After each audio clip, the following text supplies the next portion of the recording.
자, 이제 신앙고백서 제15장 3, 4절과 관련해서 구약성경 이사야서 55장 1절부터 13절, 이사야서 55장 전체입니다. 낭독하고 우리 신앙고백서를 같이 고백하겠습니다.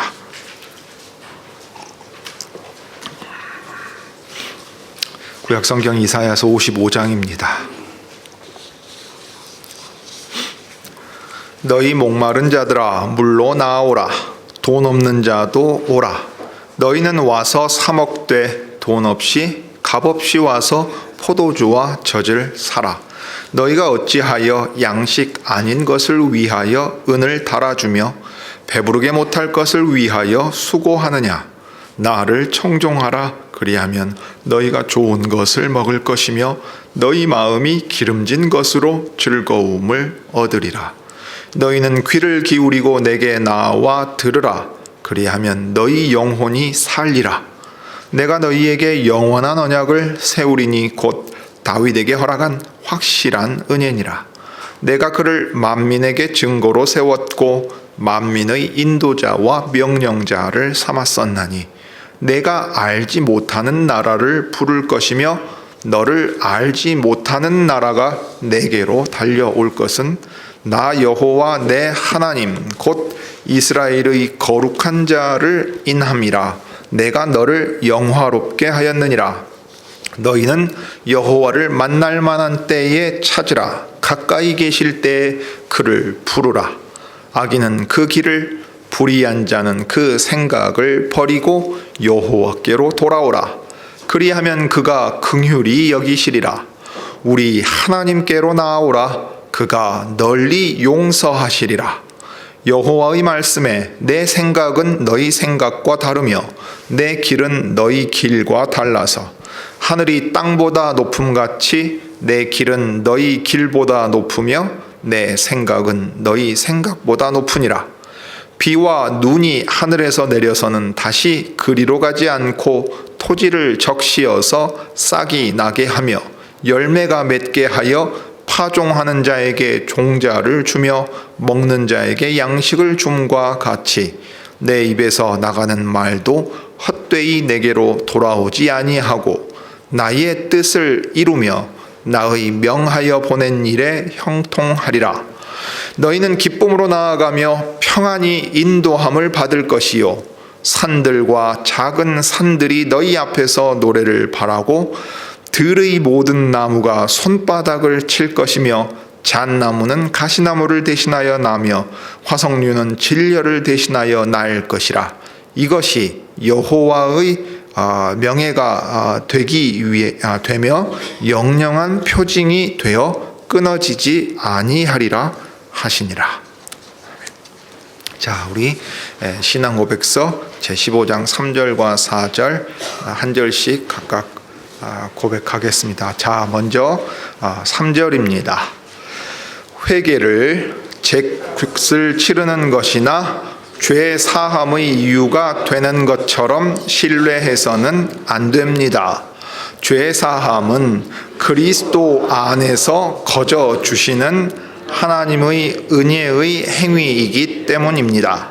그렇지만 회개는 모든 죄인에게 필수 불가결한 것이어서 아무도 회개하지 않고서는 죄사함을 기대할 수 없습니다.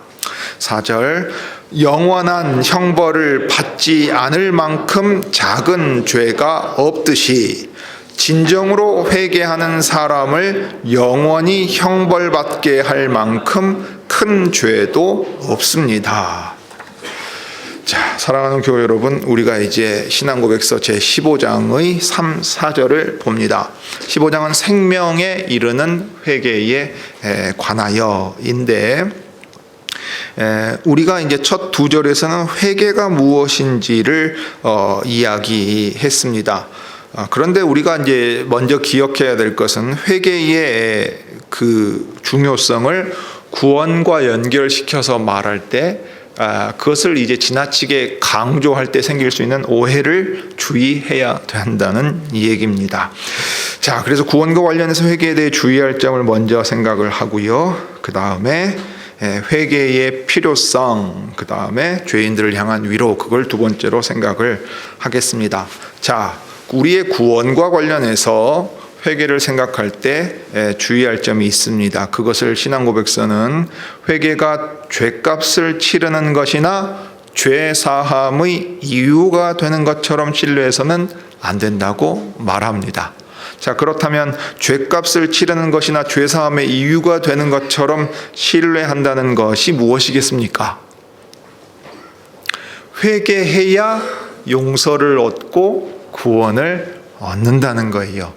여러분, 어디서 좀 들어본 얘기 아닙니까? 교회의 역사나 세상의 역사를 보면 특별히 중세에 마르틴 루터 선생이 등장하기 직전에 베드로 대성당을 재건축하면서 면벌부를 발행하지요. 그리고 그 재정을 마련하기 위해서 그 지역에 이제 순회하며 다니는 사람이 있었습니다. 그렇게 말 잘하는 이가 다니면서 이런 얘기하죠. 아주 이제 그 당시에는 사람들에게 참 기억에 남는 얘기였을 거예요. 여기 연복함에 동전이 짤그락 하는 소리가 떨어지면서 짤그락 소리가 남과 동시에 연옥에 있던 당신의 가족들이 홀홀 날아서 이제 천국으로 간다라고 말하면 귀가 솔깃하겠지요. 예. 그렇게 하나님의 은혜를 구하는 어떤 것을 내가 원인이나 근거를 제공해서 얻을 수 있다는 생각이 갖춰진단 말입니다. 교회 역사를 통해서 어떤 왜곡된 전통이 교회 안에 들어와서 그게 교회의 교의로 정착되기까지의 과정들이 있습니다. 대표적인 예가 고해성사 같은 겁니다. 고해성사는 본래 유래가 이제 어떻게 되냐면 사제가 없는 수도원에서 이제 생겨나는 겁니다. 수도 생활을 하기 위해서 소위 말하는 속세와 단절하고 수도사들끼리 모여 있는데 거기에 사제가 없어요. 그러면 어떻게 되느냐? 그 고해를 회개를 하고 죄 용서해 주는 과정이 없는 거예요. 공식적인 죄 용서의 과정과 잠벌을 면제할 수 있는 이런 프로세스를 진행할 수 있는 사제가 없는 거예요. 그러면 수도원에서 자체적으로 진행을 해야 됩니다. 그러다가 교회 안에 이제 어떻게 되냐면 고해 성사, 이게 성사의 수준까지 올라가 버립니다.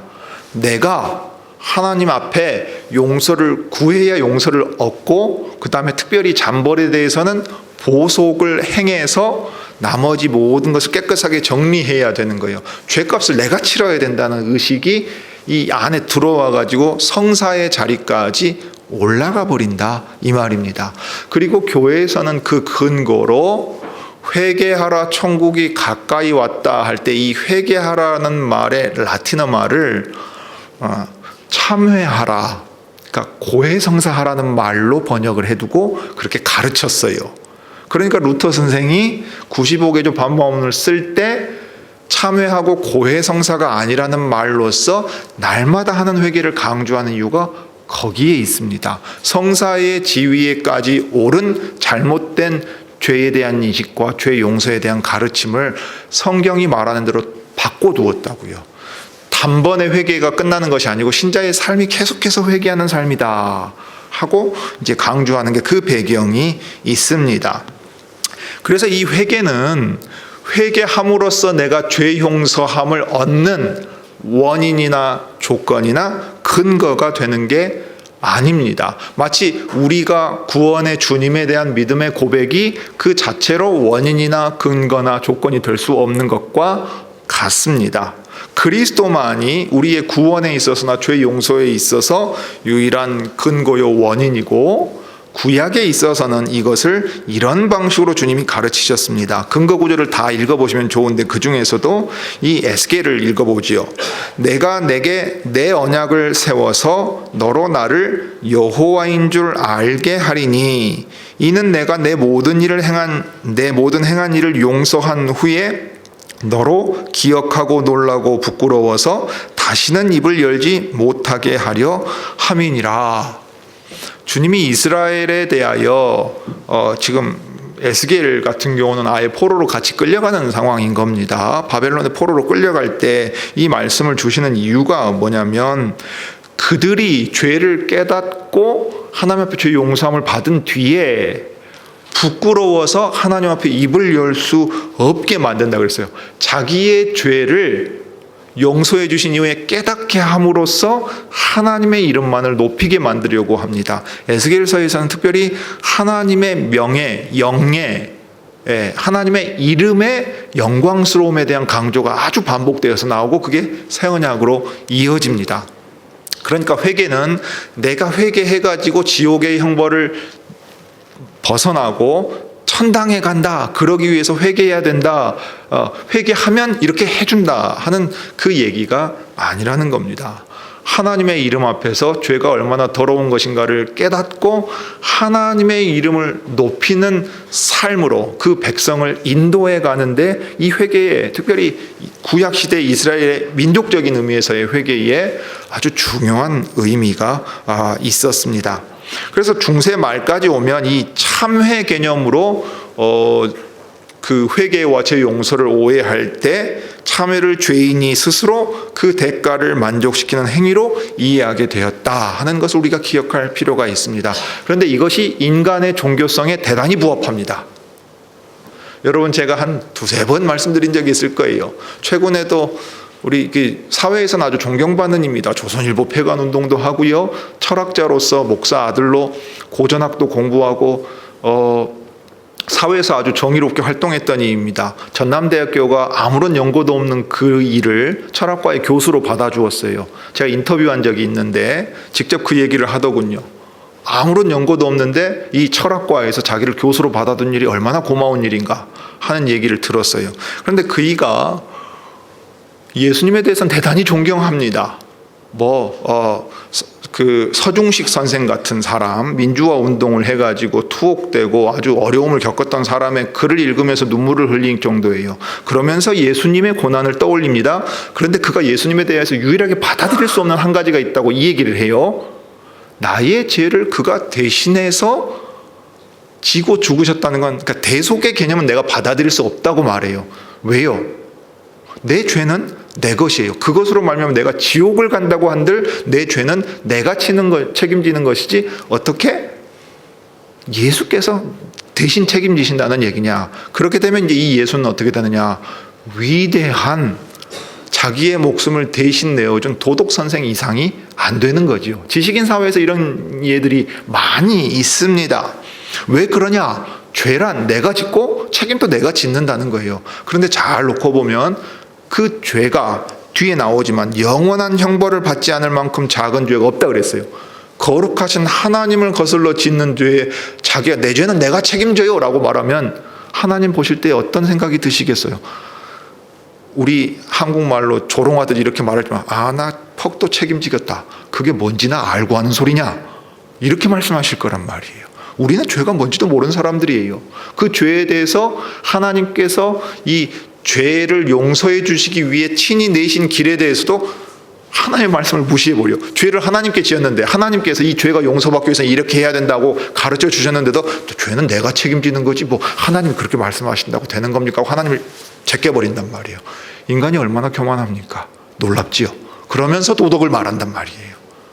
그러니까 종교성이라는 측면에서는 내가 무언가를 해서 하나님을 감동시키는 것이 가장 효과적입니다. 자식 대학 가려고 할 때 부모가 일찍 일어나서 새벽 기도 가는 거 불교 신자든 기독교 신자든 상관없이 똑같이 해요.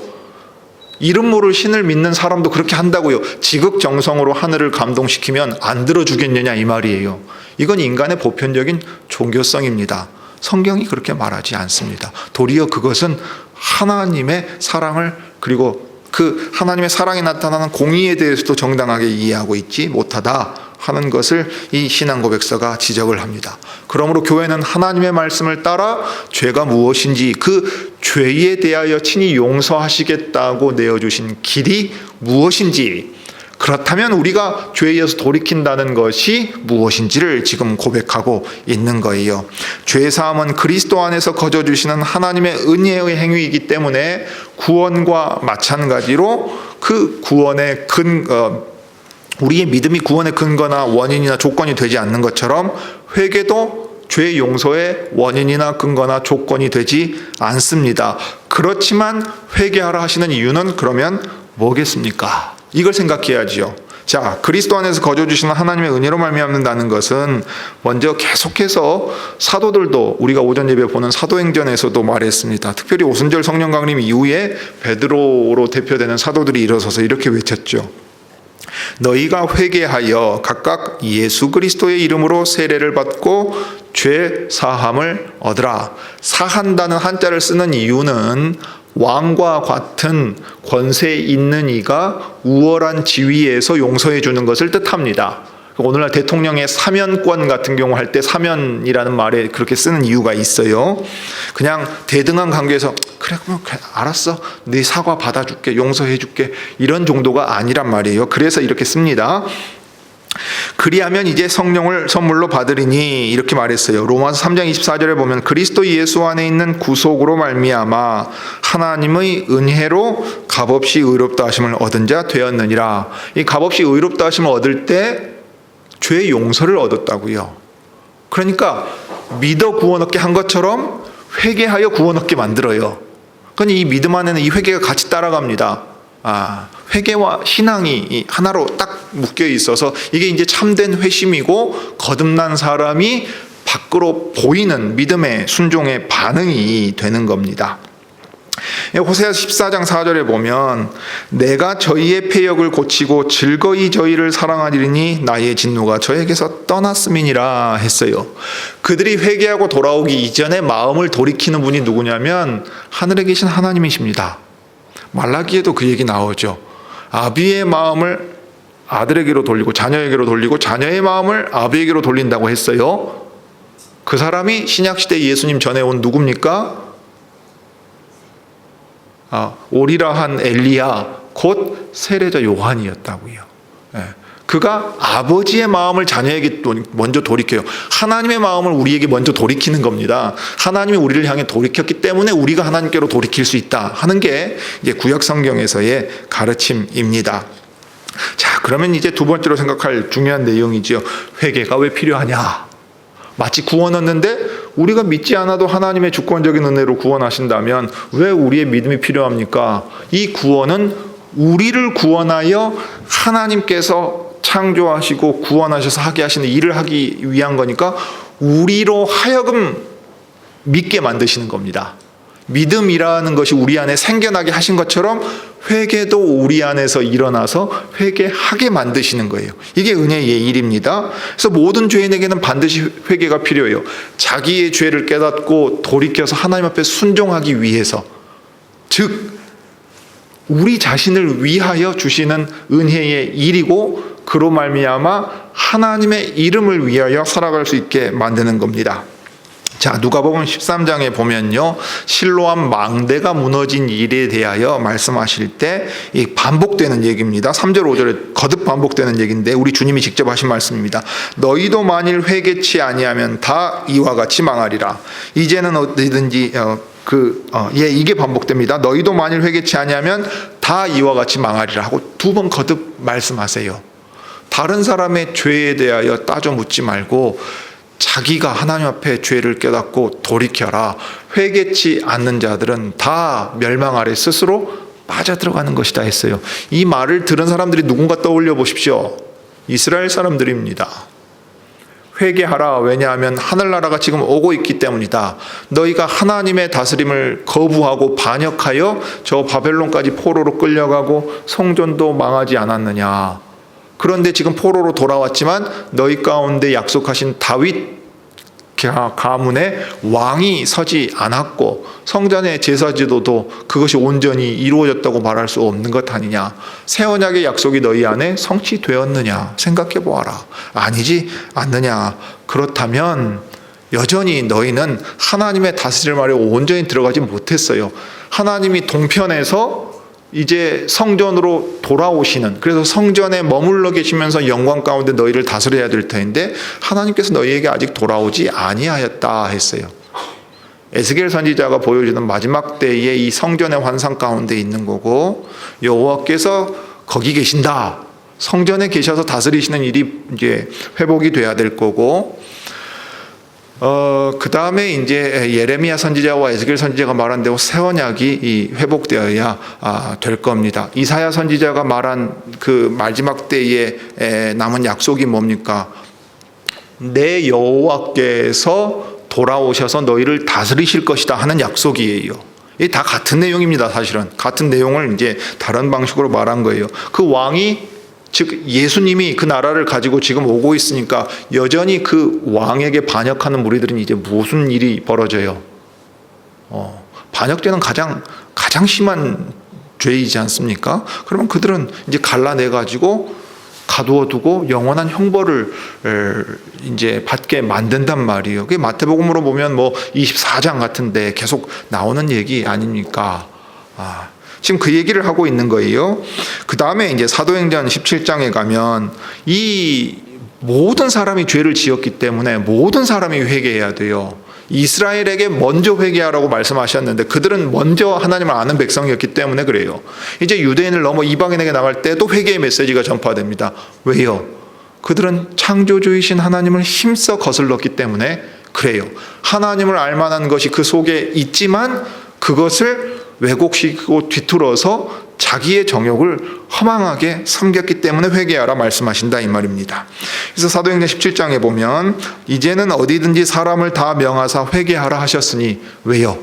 이 죄 용서함을 얻게 하는 회개의 세례가 예수님으로부터 사도들을 통해 예루살렘에서 시작해서 땅끝까지 퍼져가니까 모든 사람이 이 회개하라는 메시지를 듣게 됩니다. 그 다음에 이제 아무도 회개하지 않고서는, 그러니까 반드시 회개해야 된다고 말하고 있어요. 자, 오늘 읽은 구약성경 이사야서 55장 7절에는 이사야 선지자가 뭐라고 말한 내용이 기록되어 있습니까? 악인은 그 길을, 불의한 자는 그 생각을 버리고 여호와께로 돌아오라. 이 돌아오란 말이 회개하라는 말이에요. 그리하면 그가 긍휼히 여기시리라. 우리 하나님께로 나오라. 그가 널리 용서하시리라. 그러니까 회개의 메시지를 전할 때 동시에 무엇을 전해야 합니까?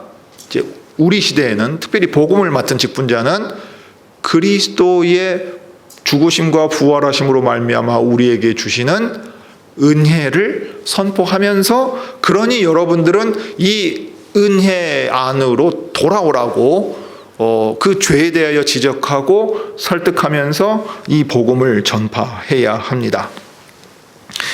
그럴 때 죄인들을 향하여 주시는 위로가 있습니다. 여러분, 아무도 회개하지 않고서는 죄 사함을 기대할 수가 없지만 진정으로 회개하고 돌아오는 이들에게는 하나님의 큰 위로와 은혜가 있다는 것을 말하지요.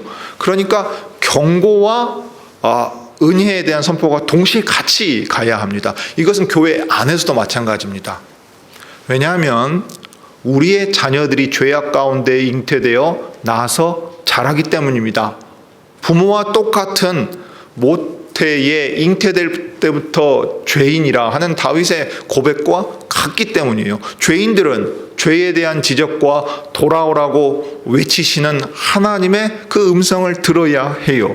그러니 여러분, 부모된 이들, 특별히 유아 세례를 베풀고 부모되어 자녀를 양육하는 이들은 우리의 자녀들도 이 회개의 메시지를 들어야 할 사람이라는 것을 기억해야 합니다. 그들이 복음을 들어서 자기의 죄를 깨달을 수 있어야 합니다. 믿는 부모 밑에서 태어났기 때문에 당연하게 교회의 회원이 되고 주님의 은혜 아래 당연히 나가는 게 아닙니다. 값없이 주시는 복음을 매주 듣지만 여러분, 그 듣는 것을 믿음으로 화합하여 자기의 그 믿음 가운데 성찬상으로 나아가는 것은 부모의 믿음과 지도와 양육과 훈계가 필요합니다. 교회도 그러합니다. 이 사실을 놓치지 마십시오. 믿는 사람의 가정에서 태어난 자가 당연하게 믿는 사람이라고 우리는 전제하지 않습니다. 그러므로 이 안에도 그런 일이 없기를 바라지만, 권징에 대해서 말할 때 하는 것처럼, 성찬상 앞에 나갈 때 말하는 것처럼 그런 일이 없기를 바라지만 이 안에서 하나님의 복음을 가벼이 여기고 하나님의 이름을 망령되이 일컫는 사람도 있을 수 있는 것이고, 믿음이 없으면서도 이 자리에 계속 나올 수도 있는 것이고, 죄에 대하여 깨닫지 못한 채로 살아갈 수도 있는 것이라 이 말입니다. 그러므로 여러분, 우리가 죄인이라는 그 사실을 그리스도의 복음 앞에서 바로 깨달을 수 있기를 바랍니다. 그렇지만 우리 주님은 진노하고 모든 것을 멸하기 위하여 이 말씀을 하시는 게 아닙니다. 오히려 오래 참으사 그 자비로운 사랑을 우리에게 계속해서 나타내기를 위하여 이 말씀을 하십니다. 로마서 6장 23절입니다. 죄의 삭은 사망입니다. 죄값은 우리가 반드시 죽어야 하고 그냥 죽는다고 끝나는 게 아니라 죽어서 영원한 형벌을 받아도 다 치를 수 없습니다. 그만큼의 하나님 앞에 지은 죄가 무겁습니다. 그런데 그것으로 끝나지 않습니다. 하나님께서 은혜로 주시는 선물, 곧 하나님의 은사는 그리스도 예수 우리 주 안에 있는 영생이니라 했어요. 하나님이 사람들을 겁주고서 너 회개 안 하면 내가 지옥 보내버린다 라고 말씀하시는 분이 아니에요. 할 수만 있으면 이 은혜 안으로 돌아오라고 부르시고 기다리고 계시는 분이라 이 말입니다. 그러므로 우리 4절에서 보듯이 진정으로 회개하는 사람을 영원히 형벌받게 할 만큼 큰 죄도 결코 없습니다. 신자들 가운데 정서적으로 불안정한 사람들이 있어요. 죄에 대한 메시지에 반응을 하는데 과도하게 반응하는 사람들이 있습니다. 자기의 믿음과 구원에 대한 확신조차 흔들릴 정도로 불안해하는 사람들이 있어요. 여러분, 그렇지 않습니다. 하나님께서는 여러분의 그 구원의 확신을 뒤흔들어 놓고 내가 천국이냐 지옥이냐 매번 불안에 떨게 만드는 분이 아니라 이 말이에요. 이것을 신앙고백서에서 이렇게 표현했습니다. 어떻게 그리스도의 피가 그 죄를 없이 하는데 하나님의 용서함을 받지 못할 죄가 어디에 있느냐 이 말이에요. 어디에 있느냐 이 말이에요. 진정으로 회개하는 사람을 영원히 형벌받게 할 만큼 큰 죄는 없습니다. 이것이 신자가 가지고 있는 아주 담대한 확신이어야 합니다. 그래서 이제 우리가 주님의 선지자 이사야를 통해서 하신 말씀을 듣습니다. 이것은 이스라엘이 먼저 들었고 이스라엘을 넘어서 이방으로 향하 계신 말씀의 사역자들을 통해 지금도 듣는 음성입니다. 너희 목마른 자들아 물로 나아오라. 돈 없는 자도 오라. 너희는 와서 사 먹되 돈 없이 값 없이 와서 포도주와 젖을 사라. 너희가 먹고 마셔야 할 참된 생명의 양식이신 그리스도께 나아오라 하고 말씀하십니다. 내가 너희를 위하여 값 없이 돈 내지 않고 거저 먹을 수 있게 내어주마. 그러니 내게로 오기만 하면 된다고 말씀하고 계세요. 나를 청종하라. 그리하면 너희가 좋은 것을 먹을 것이며 너희 마음이 기름진 것으로 즐거움을 얻으리라. 여러분, 우리 인생이 얼마나 피곤합니까? 물가 오른 거 아주 절감하죠. 지인들이 정말 만날 때마다 그 얘기 하더군요.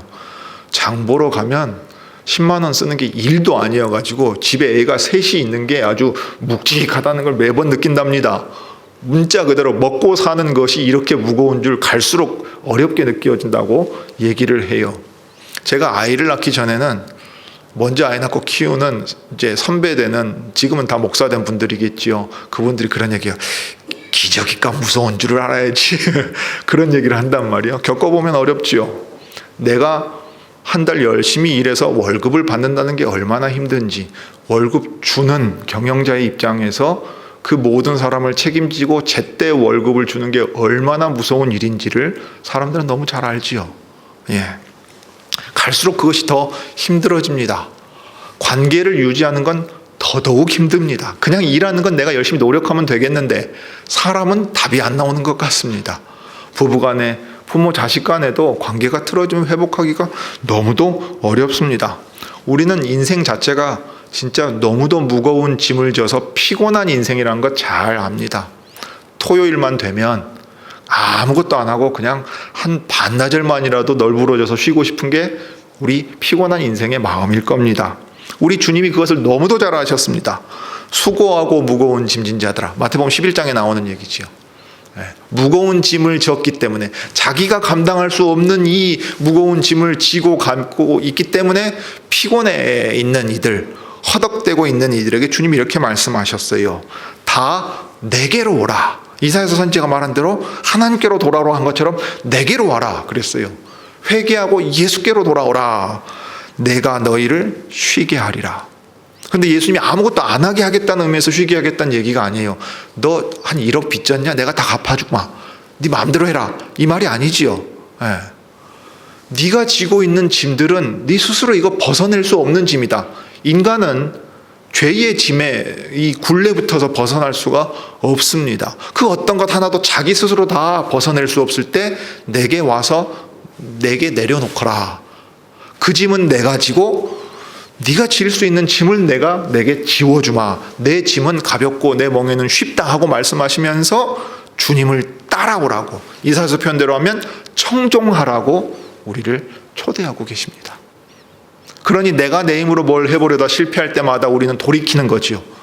그리스도께서 주시는 힘으로, 그리스도께서 나를 대신하여 지신 짐을 내가 해결하려 하지 말고 나는 그리스도께서 맡기신 것을 그리스도의 영이신 성령님이 주시는 힘으로 행하며 살아야 되겠다 하는 겁니다. 그럴 때 우리가 15장 1, 2절에서 본 것처럼 날마다 회개하며 돌이킨 사람들은 어떻게 살아갑니까? 하나님의 계명을 굳게 붙잡고 그것을 지키며 그것으로 즐거움을 삼고 시편 119편의 찬송을 부르면서 살아갑니다. 그러니 여러분, 우리 안에 부족함이 있고 인생에 무거운 짐들이 너무도 많습니다. 다 해결하지 못합니다. 주님 앞에 내려놓고 주께서 우리를 친히 인도해 주시기를 구하는 우리 하나님의 백성 여러분 되시기를 바랍니다. 기도하겠습니다. 사랑과 은혜가 풍성하신 하나님, 우리 아버지, 참으로 저희는 다 지고 갈 수 없는 무거운 짐을 집니다. 식구들의 이 생계를 책임진다는 것부터가, 나 자신의 인생을 책임진다는 것부터가 누군가 대신해 주기를 바라는 정말로 무거운 짐입니다. 사람과의 관계가 꼬여서 해결할 수 없는 지경이 될 때에 도망치고 싶지만 도망칠 수도 없는 일들이 눈앞에 가득합니다. 주님, 그때 무거운 짐을 지고서 피곤해하는 이들을 참된 평안으로 부르시는 주님의 음성을 듣습니다. 죄인들이 자기 일을 주장하고 자기가 원하는 대로 행하려고 할 때 모든 관계를 깨뜨리고 더 나아가 창조세계 전체를 망가뜨린 그 결과를 우리가 매일매일 보고 있습니다. 기후 위기에 대해서는 분노하듯 일가를 터뜨리지만 이 모든 일의 진정한 근원이 되는 하나님을 반역하여 떠난 일에 대하여는 저희들이 무딘 감각으로 살아가기 일쑤입니다. 그러므로 주님 앞에서 참되고 바른 믿음을 가지고 날마다 주님 앞에 돌이키는 자들이 되어서 하나님의 말씀을 굳게 붙잡고 행하는 가운데 기쁨을 얻는 이들이 되게 하옵소서. 우리가 모든 일들이 다 해결되지 않는다 할지라도 주님이 우리의 한 걸음 한 걸음을 인도해 가실 때 주님의 뜻대로 행할 수 있게 길을 여시는 분임을 저희가 믿습니다. 주 예수님의 이름으로 기도드립니다.